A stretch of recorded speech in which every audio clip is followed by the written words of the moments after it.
আপনি জীবনে এমন কিছু মানুষের সম্মুখীন হবেন, দেখবেন সে সবসময় আপনার সাথে হাসি মুখে আপনার জন্য আন্তরিকতা অনেক কিছু দেখাবে, আপনার জন্য এটা করবে, ওইটা করবে, ওইটা করবে।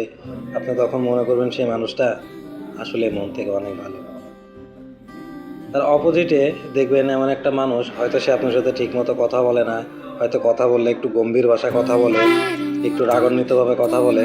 আপনি হয়তো এটা ভাবেন যে লোকটা আসলে একটু বদমেজাজি, কিন্তু প্রকৃতপক্ষে দেখবেন যখন আপনি বিপদে পড়বেন, সে রাগান্বিতভাবে যে মানুষটি আপনার সাথে কথা বলে সে সর্বপ্রথম আগায় আসবে।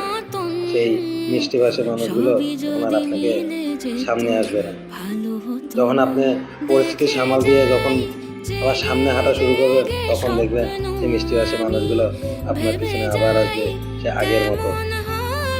তো বলি, মানুষের মিষ্টি কথায় ফেসে মানুষকে বিশ্বাস করবে না।